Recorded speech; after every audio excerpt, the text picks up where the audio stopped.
Now this is an extremely important lesson. Extremely important lesson.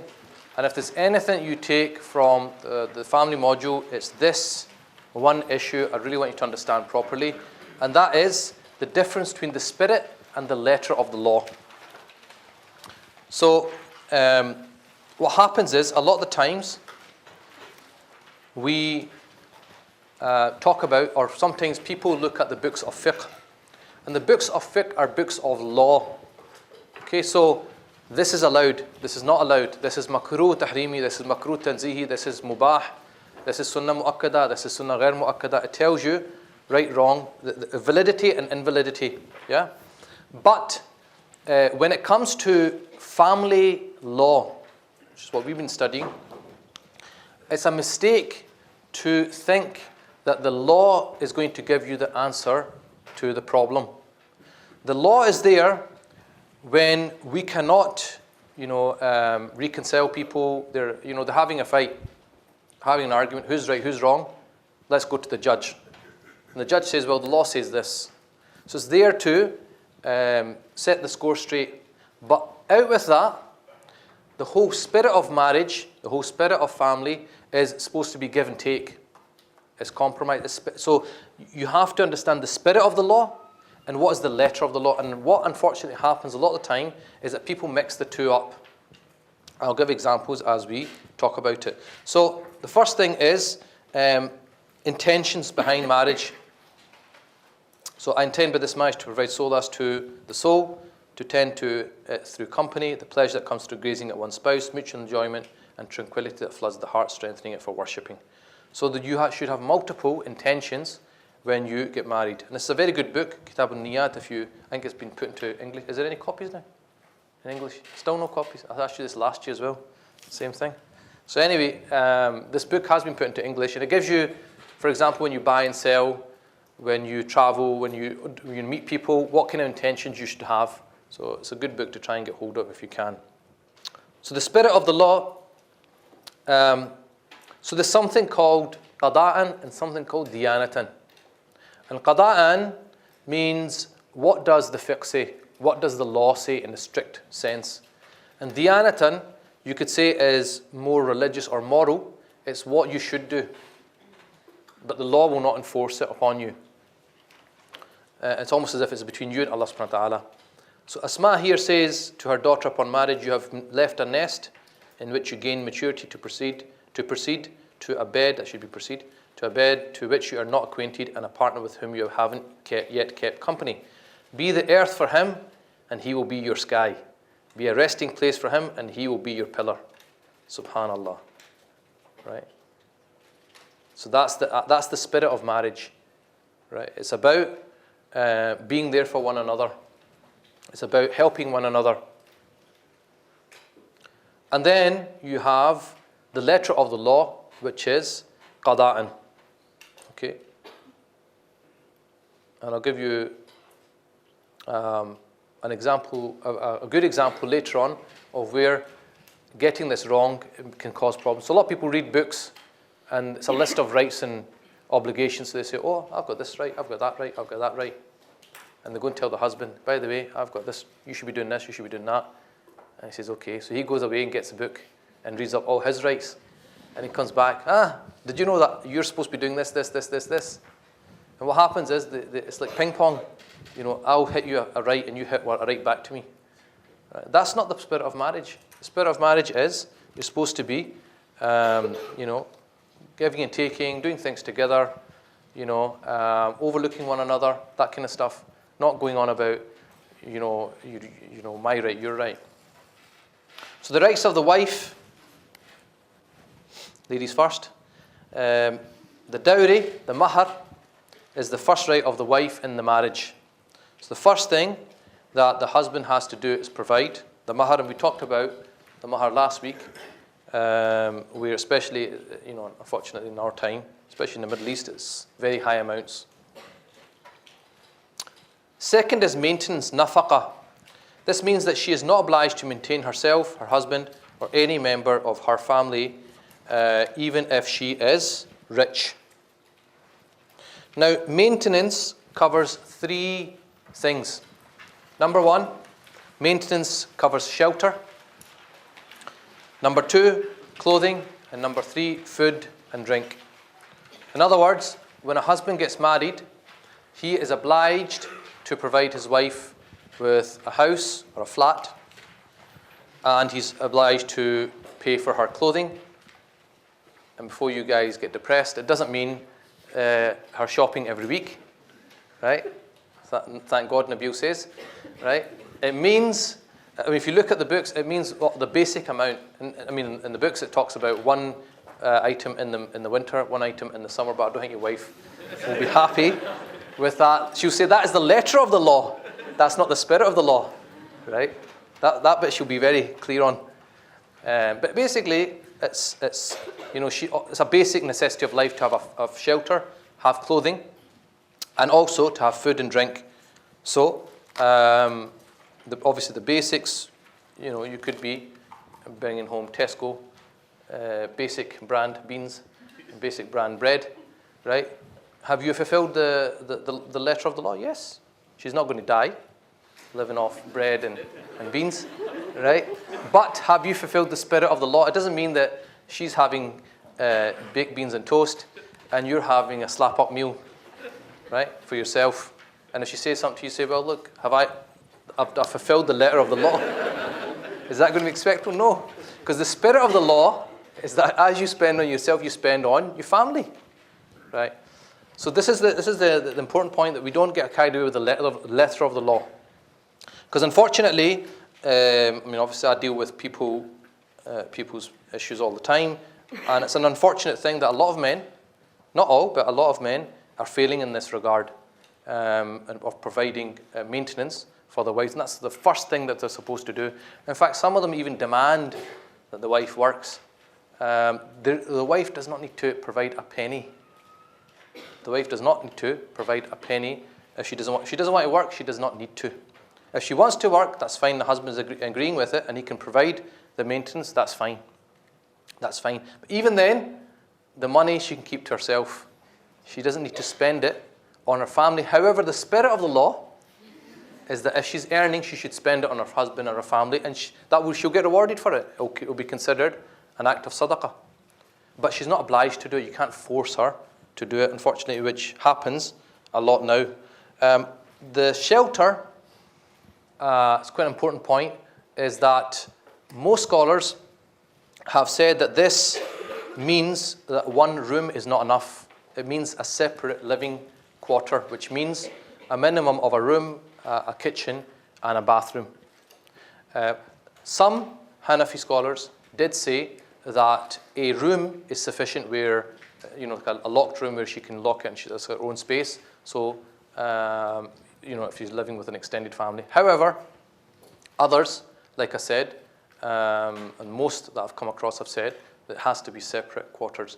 Even if we take the perspective that it's just sufficient to provide a room, if she is at harm, or she's being harmed by the in-laws or by other people, then she's within her rights to ask for separate living quarters. However, like the mahar, I said last week she could waive it, and maintenance she could waive it as well. She might say, I don't mind living with your family. She might say, I'm earning a lot more than you, right? I'm a doctor, I'm a GP, I'm earning 100 grand a year. You're a teacher, you're earning 25 grand a year, right? So you're a miskeen as it is, right? I don't want you to fork out anymore. So I can, I'm quite happy if you let me work and you look after the kids, which is happening a lot these days now, right? The roles are getting reversed. But, whatever, that's up to them. If they want to come to that agreement, that's fine. But the point is that she can waive it if she wants. She can waive it if she so desires. But if she waived it, it's important, if she waived it and said, that's fine, I'll live with your family, this happens, and then 2 years later she thinks, something, I can't do this, does her right come back or not? And the answer is yes. She still has a right. Oh, this is Sharia, brother, right? She has the right to demand it at a later stage. So, if you look at وَعَلَى الْمَوْلُودِ لَهُ رِزْقُهُنَّ وَكِسْوَتُهُنَّ بِالْمَعْرُوفِ, and on the one whom a child is born is the obligation of providing sustenance, including the mother, in accordance with that with what is customary. So we look at the urf, what is considered the bare minimum in our custom, for a person to have in terms of clothing, in terms of food, in terms of shelter. And I remember one of our teachers said, the one who provides the bare minimums of maintenance, like in the Shafi fiqh talks about, the mud is like, you hold your hands and you put grain in it, right? He goes, the one who provides the absolute the minimum, that's like the miser of the world. That's like bakhil, right? That's the worst, That doesn't mean that you go by the bare minimum. You should spend your family, and it counts as sadaqah. You spend your family, it counts as sadaqah, you get rewarded for it.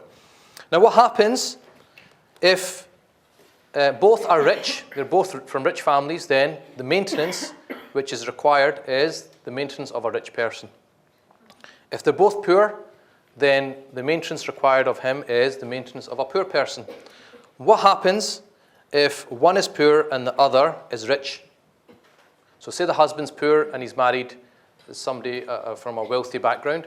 Does he need to provide a wealthy person's maintenance or a poor person's? Some scholars said, well, we go by what he's capable of, so he has to provide only the maintenance of a poor person. Others said, no, what he should do is provide something in between. So say like a middle class. So the maintenance of a middle class person, that's what he needs to provide.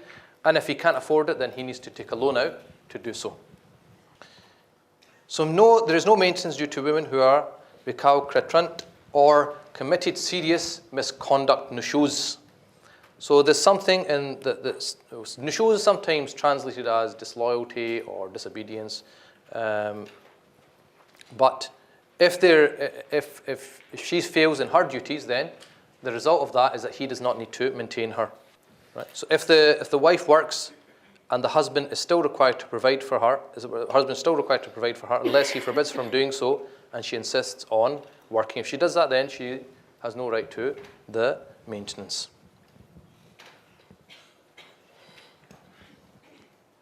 To be treated well and keep company with them in a good manner.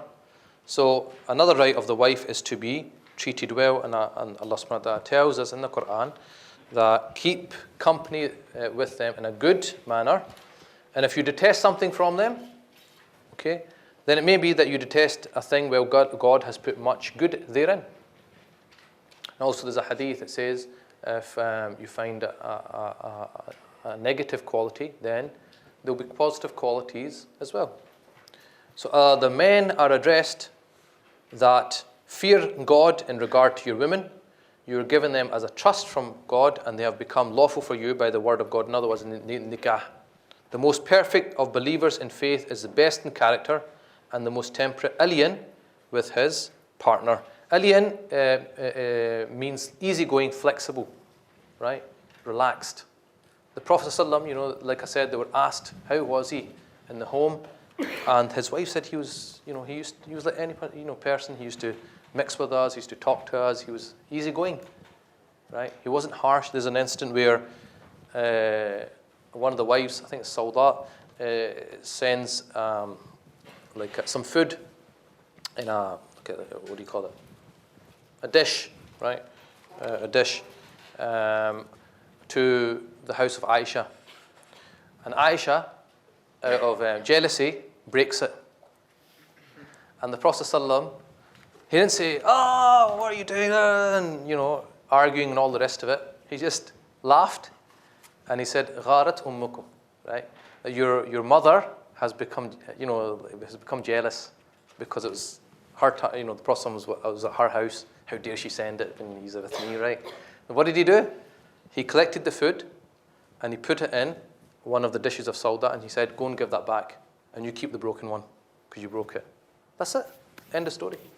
No argument. No nothing. No. This, there has to be that kind of tahammul. Not everything that happens in your house is a catastrophe. So what? Something breaks, something happens. She crashed the car for the 10th time.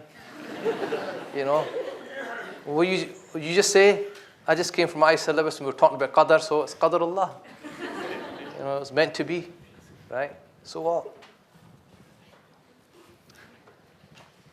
Also, it's from her right that her parents visit her on a weekly basis.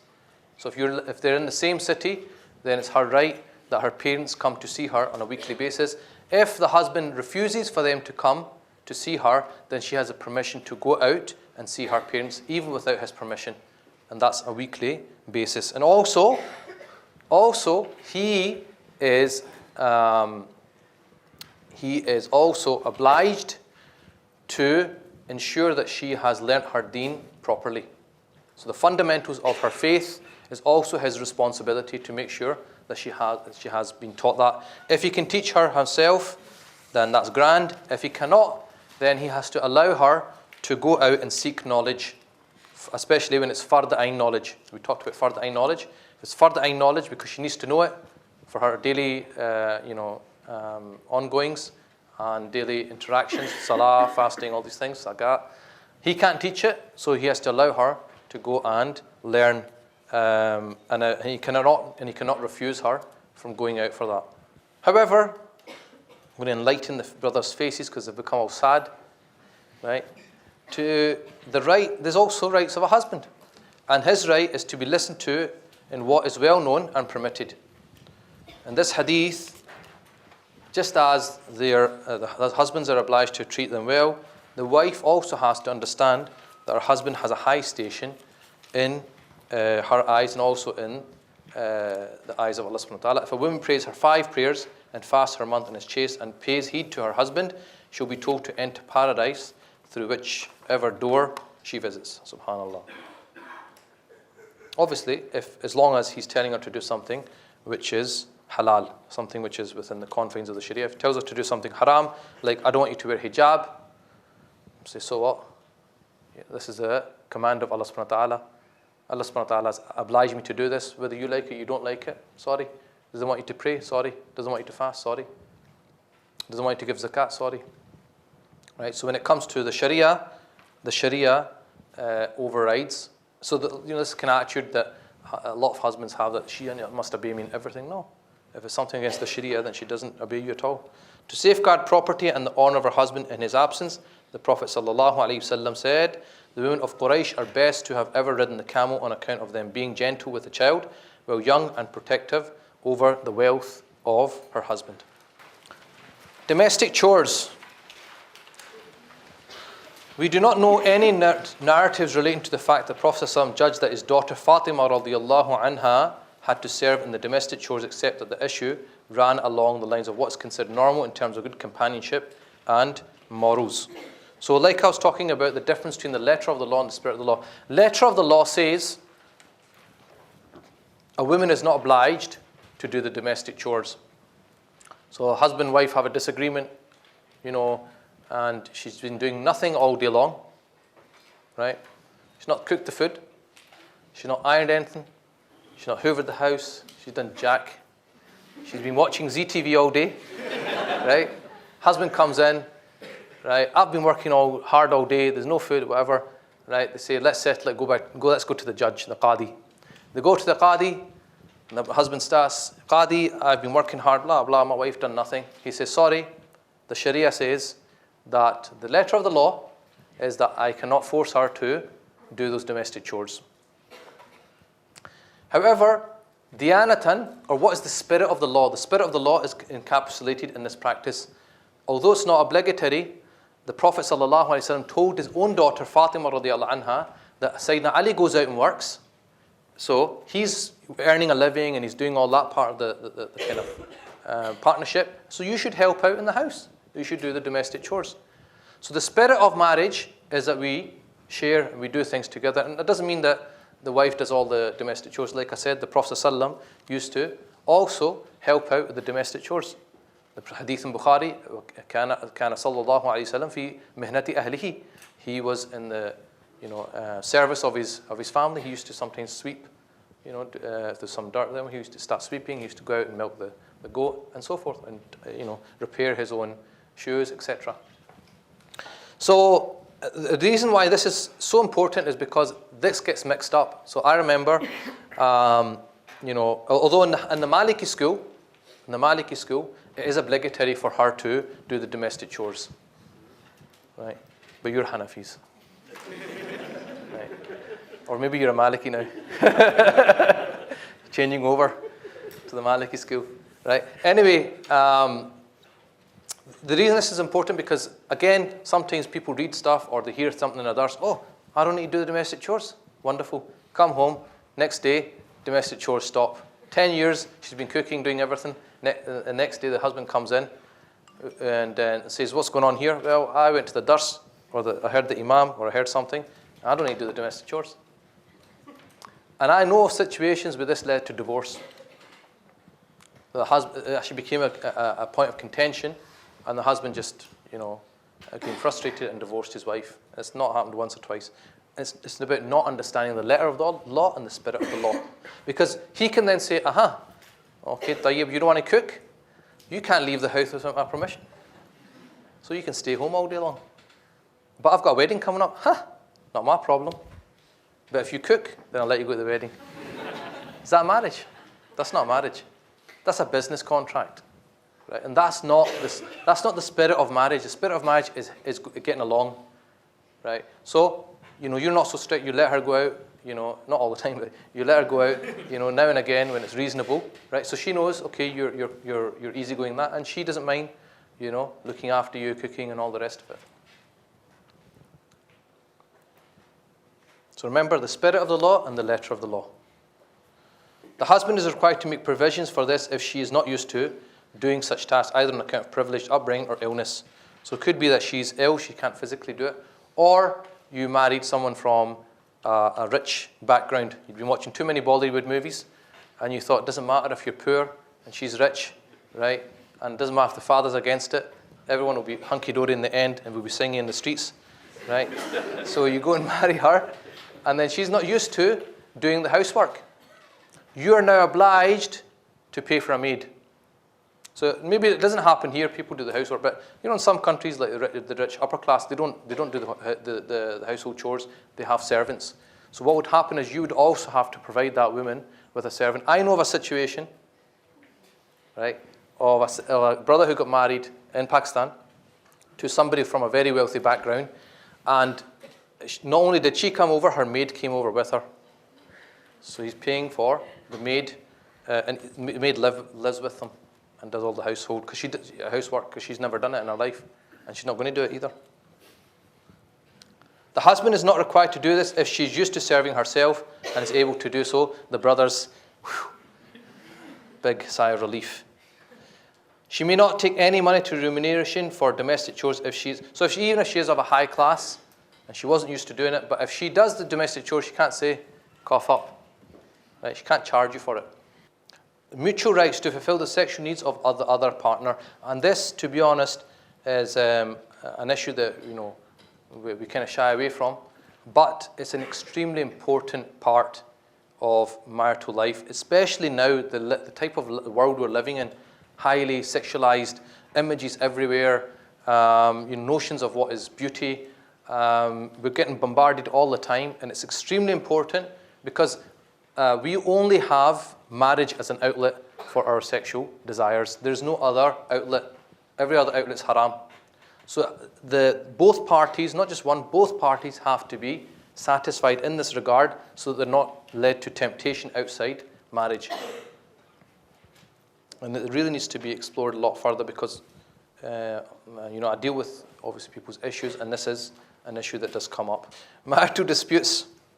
Okay, so we do have arguments time to time, right? Maybe once in a year. And the Prophet ﷺ was no different with his wives. So this is an incident with his wife Aisha. He says to her, I know when you're happy with me and when you're upset with me. She said, how do you know that? He said, when you're happy with me, you say no by the Lord of Muhammad. And when you're upset with me, you say no by the Lord of Ibrahim. She said, yes, that is right. By God, O Messenger of God, it's only your name that I forget. So even the Prophet ﷺ, with his wives, right, there was marital disputes as part and parcel of life. you know, you're living in the same household, you get, you know, you're not always in the best mood, you get on each other's nerves from time to time. These things do happen, you know, and it's natural. But it's about how we overcome these disputes and how we try to, you know, instill a degree of tranquility and amicability. So nushuz is serious marital misconduct of a type that jeopardizes the marriage itself. And this is from the verse, the famous verse, in Surah Nisa, 4th chapter, verse number 34, where it says, وَاللَّاتِي تَخَافُونَ نُشُوزَهُنَّ فَعِذُوهُنَّ وَهْجُرُوهُنَّ فِي الْمَضَاجِعِ وَاضْرِبُوهُنَّ فَإِنْ أَطَعْنَكُمْ فَلَا تَبْغُوا عَلَيْهِنَّ سَبِيلًا إِنَّ اللَّهَ كَانَ عَلِيًّا كَبِيرًا. And for those women whose ill will you have reason to fear, admonish them first. So the first thing is that you tell them, fear Allah subhanahu wa ta'ala, this is un-Islamic, etc., etc. If they don't pay heed, then you leave them alone in the bed, because emotionally you're giving them a message that some things are not right. And the last bit is where it needs a bit of explanation, then beat them. And if thereupon they pay heed, you heed, do not seek harm therein or harm them. Behold, God is indeed most high and great. So this last bit, وَضْرِبُوهُنْ, needs a bit of explanation, the beating part.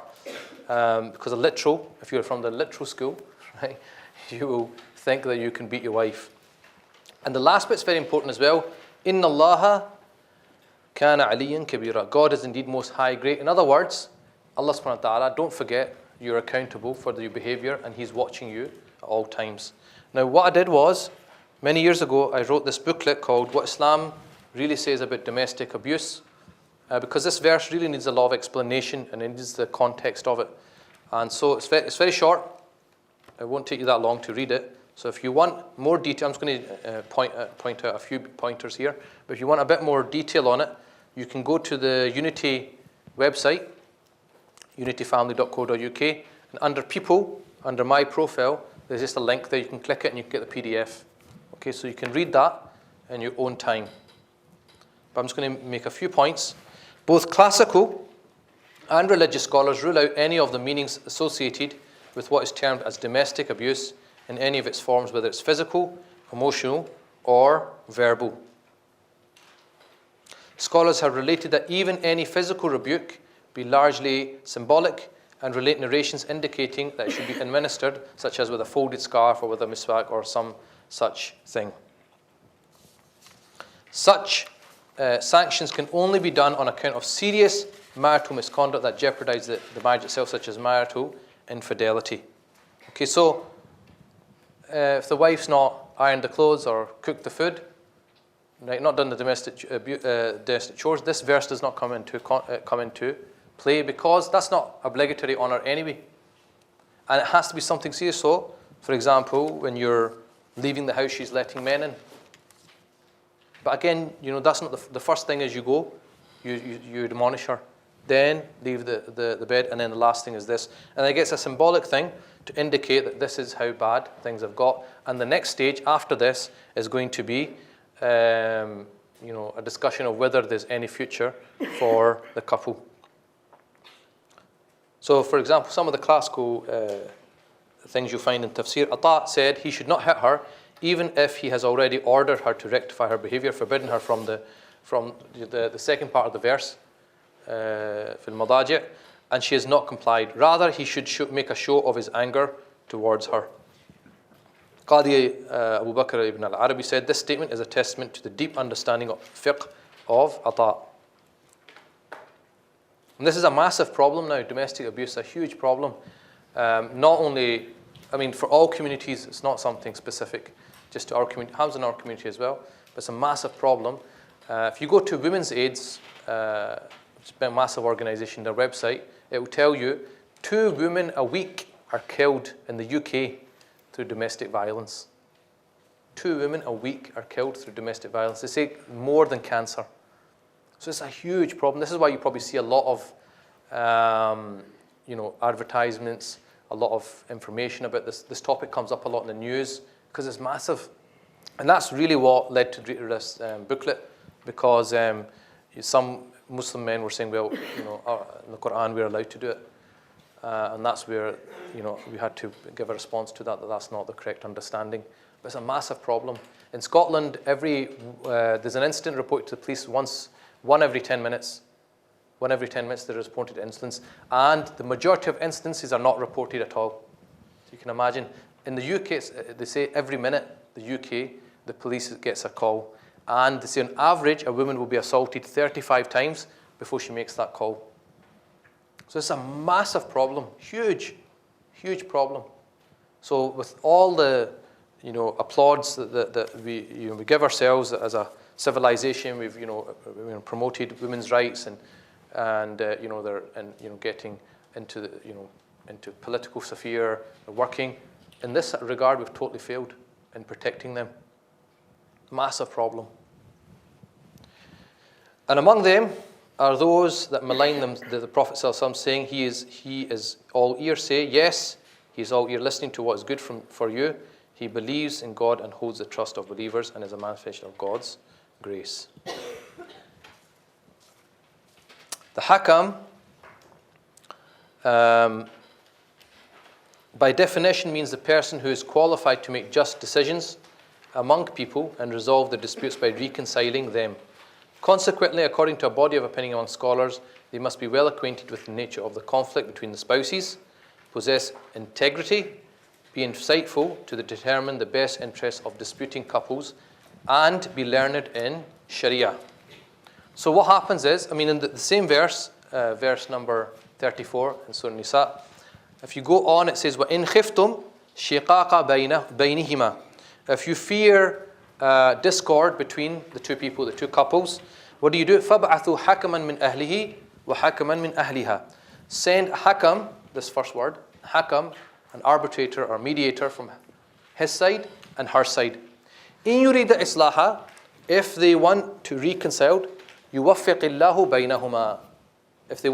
If they desire reconciliation, Allah subhanahu wa ta'ala will bring them together.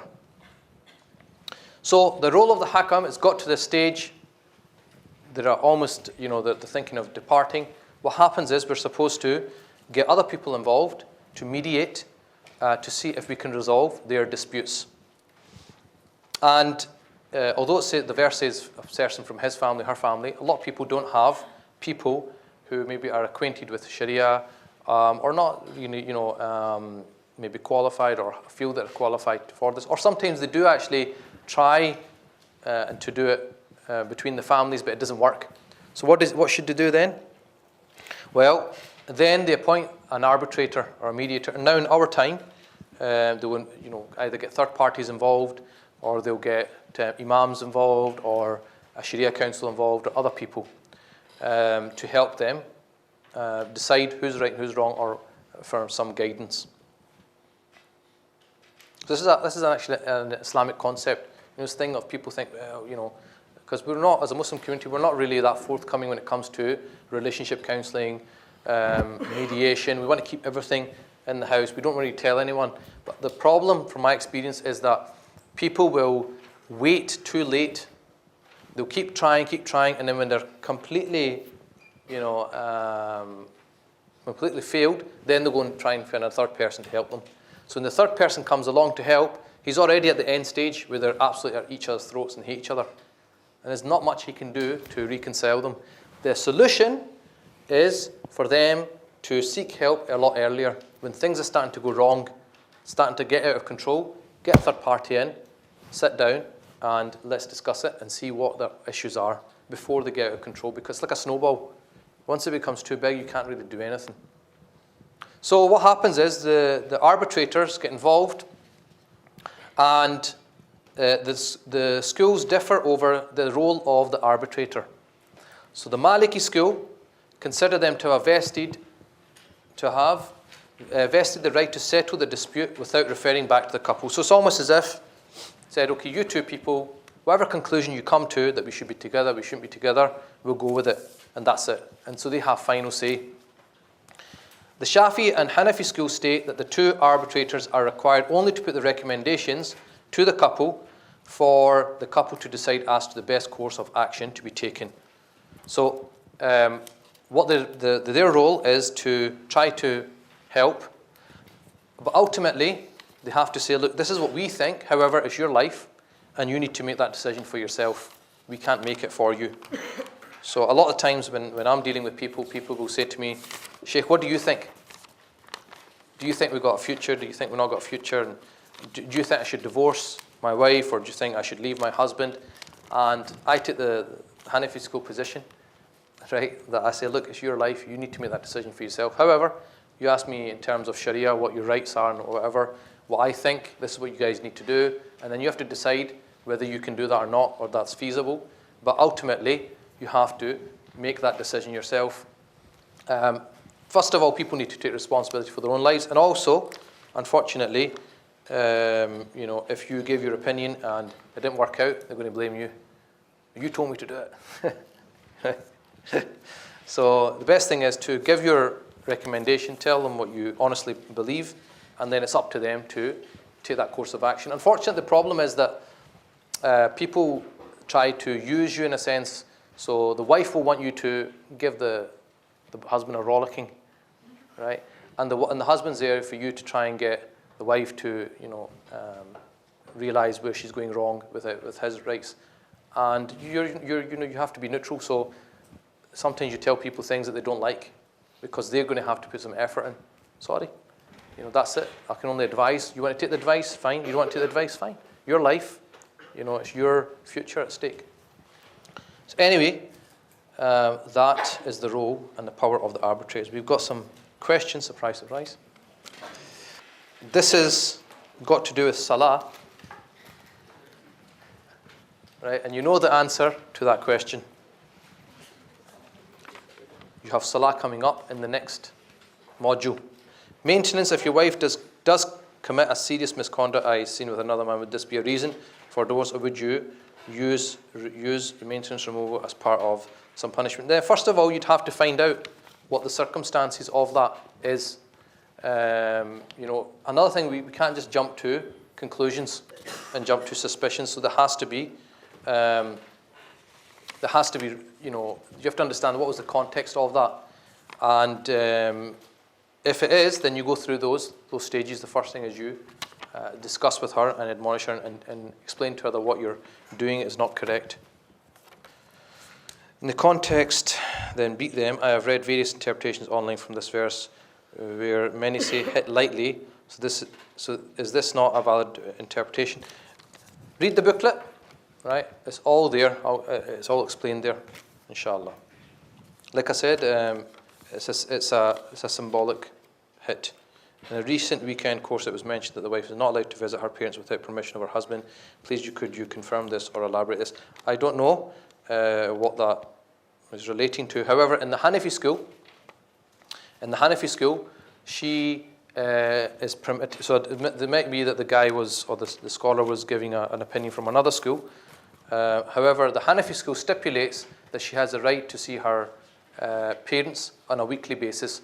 So her parents are allowed to come to her house, the matrimonial home, and if he refuses, then she can leave and go and see them on a weekly basis, once a week, even if he does not permit. Even says if the parents are elderly and they have no one, so say it's an only child and they're elderly, they need to go to the hospital, they've got things that need done for them and they cannot do it, she's allowed to leave every single time there is a need. It's even to that extent.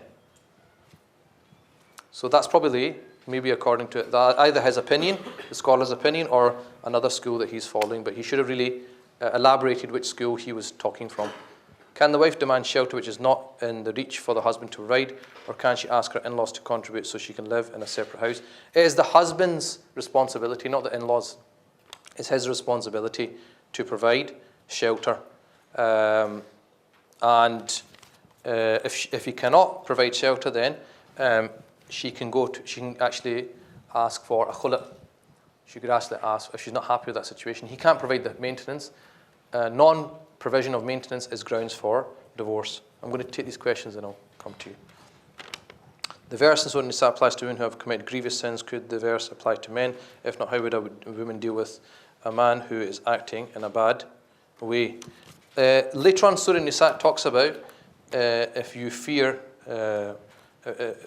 misconduct from the husband, what should be done. However, it's more to do with advising, and that's really because obviously reminding him of the commands of Allah subhanahu wa ta'ala, but those things in that verse are to deal with the emotional side of a woman. So, for example, if he leaves or he turns aside from her and doesn't want to be intimate with her, the emotional makeup of a woman, it's more of a hard-hitting message for her than it would be for him. So there's different solutions. However, if he is abusive or something like that, then according to the Maliki school, it would be grounds for divorce, and she can go to the Qadi. This is the issue. The problem is we don't have the system, because if it was a Qadi, then the Qadi would reprimand him. And in a situation, if he's been physically abusive, she could, and she's well within her means to phone the police, because she has every right to prevent harm reaching her, and that's what we have a police service for. And if he's physically being abusive to her, then she can call the police and get him charged, and there's nothing wrong with that. What is the status of women who hits her husband in the arm, showed it in anger? What is her punishment? Does Sharia say about this? So I know it's a man that wrote that, right? Because this is another problem, because the domestic abuse is no longer just a female issue. It's actually a male issue as well. Although the majority of victims are female, they say about 14% of all victims are male. And now they have organizations, to help men. It's actually harder for men, because if a man is getting physically abused, it's more difficult for him to speak out, because it's kind of expected that he can look after himself, and that he shouldn't, so it's very difficult for a man to reach out for help. And he might even be mocked by other men. You're not really a real man, your wife's slapping you about, that kind of thing. So it's more difficult for him. If she's being physically violent towards him, then obviously it'd be sinful. And to be honest, the sunnah is no hitting whatsoever, because the hadith in Muslim says the Prophet ﷺ never hit a woman nor a servant, and we know that the Prophet never hit a child either. So the spirit of the law, the ideal of the sunnah, is not to hit whatsoever. And this is really as a last resort when everything else fails. So the sunnah is not actually to resort to any type of hitting whatsoever. If a wife does not want her obligations, for example, to allow a man with less means marry her, but then changes her mind, does her husband have to reprovide if this was a prenuptial agreement? Also, if a husband tells the wife to do the housework, if she doesn't, isn't that disobedience of the wife? Well, like I said, it depends which school you follow. If you're of that school that says it's not obligatory upon her, so if it's not obligatory upon her, then we can't hold her to account for that. But it's still, in the Hanafi school, it's still regarded as diyanatan. Diyanatan means that between her and Allah subhanahu wa ta'ala, it's almost like a moral obligation that she should be fulfilling that. So if you take it from the perspective of diyanatan, that there would be some element of sin between her and Allah subhanahu wa ta'ala, but the law would not interfere with that. The qadi would not interfere with that. If she's allowed him, if she's given up her maintenance, if she's waived her maintenance, she can then ask for it to come back. However, if it was a prenuptial, like in the Hanbali school, if it was a condition, then I'm not 100% sure, but I would presume that if it was a condition and she agreed to it, then she would have to stick to that condition. A couple do not have intimate relationship due to ongoing marital problems. Husband does not want to divorce her. Would masturbation be permissible for the husband to prevent him from committing adultery and zina? First of all, if that is the situation, then they need to seek external help, because obviously that's not normal. There must be some reason why the intimate side of the relationship has come to a halt. If they're in that situation where he fears genuinely, or he's in a situation where he feels that if I don't masturbate, I'm going to now commit zina. At that point, masturbation becomes allowed. At the point where you're, because it's the lesser of the two evils. So if you feel that, say he's at work or something and he's, getting the signals from somebody, and he fears and he can see himself falling, and he knows if he doesn't do it, the next stage is going to be zina. At that point, masturbation would be allowed for that individual. However, this is not a solution for their situation. The solution is, you've got a problem, you need to now go and see external help, and it could be, if you can't resolve your issues, then, maybe you'd have to look at divorce. Maybe that's the best thing, that you can't get along with this person, maybe you'll get along with the next person.